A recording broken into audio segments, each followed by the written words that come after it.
First, fast, and accurate. News Channel 25, WVTT. We saw a mix of rain and snow earlier today, which caused some slick conditions here for us in the Twin Tiers. Today's high was about 33 degrees. Tonight we're going to see a high of 16 degrees with some snow accumulation overnight. Tomorrow, a high of only 20 degrees with some snow there, and it looks like for the upcoming weekend, the temperatures are going to get a little bit warmer. It's going to be in the high 30s for the rest of this week and into the weekend, and then looks like we're going to see some temperatures in the 40s. I'll have the latest coming up next. Global news update on WVTT. As a Chicago teen was listening to President Obama talk about gun violence, her sister was hours away from becoming the city's latest murder victim. Family members call 18-year-old Jancy McFarlane a loving new mom who was at the wrong place at the wrong time. CNN's Ted Rowlands reports. Hey, Chicago! When President Obama returned to Chicago last week to talk about gun violence, 14-year-old Destiny Warren was one of the high school students standing behind him. A few hours later, Destiny's 18-year-old sister, Janae, was shot and killed in this alley in North Chicago. All this gun violence that's going on out here, you never think that it'll be your child. This is the hardest thing for me in my life. According to family members, Janae wasn't the intended target of the gunman. The same was apparently true in 15-year-old Hydea Pendleton's murder. Her parents also attended the president's Chicago speech where he said this about Hydea's death. What happened to Hydea is not unique. The Pendletons say they were heartbroken to find out that another Chicago family is now dealing with the loss of a child. And just knowing how devastated this mother actually was, just because I can relate now, my heart, it just feels totally different. It's just, I was devastated for her. The Pendletons say they called the McFarland family to offer their condolences. Janae McFarland, according to her parents, had talked about Hydea Pendleton's murder a few days before she herself was killed. She was like, "Mama, that's sad. I feel so bad for that little girl." Every time she saw kids on TV, she was like, "Mama, that's so sad. I feel so bad for these people that gotta leave their kids." Janae had a 3-month-old son who will now grow up without a mother. Her parents say they will raise him and try their best to keep him safe. A new report from a U.S. cybersecurity firm paints an alarming picture of computer hacking in China. It says hackers are waging an extensive campaign of cyber espionage from a location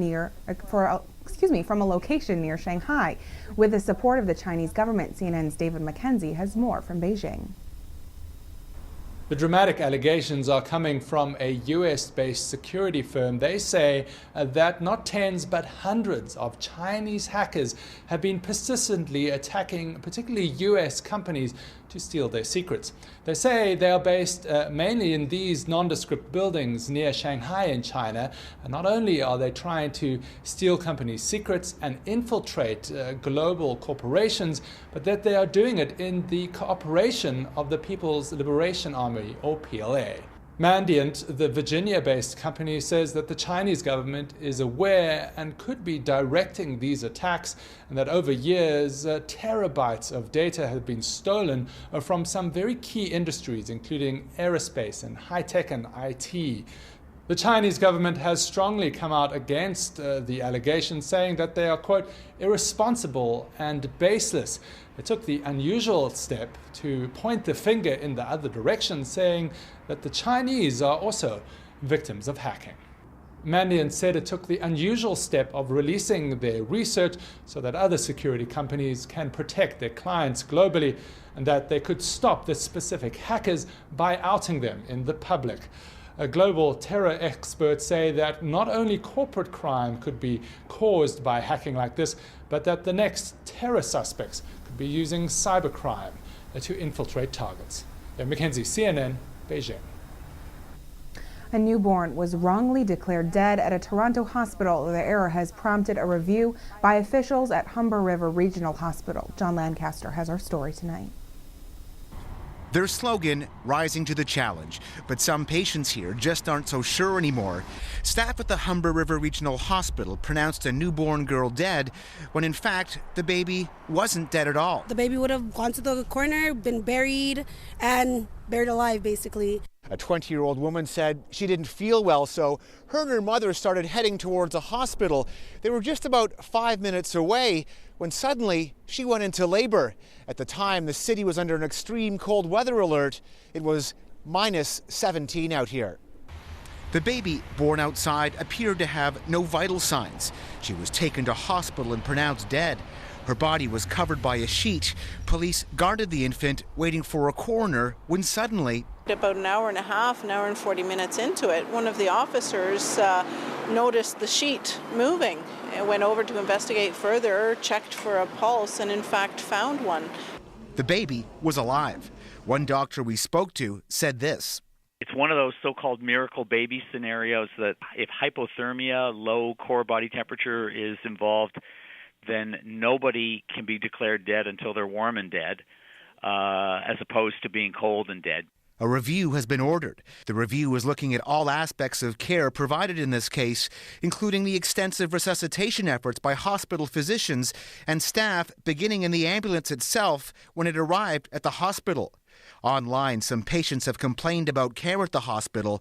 In 2007, a study revealed the hospital had the highest mortality rates in the Toronto area, the second highest in all of Canada.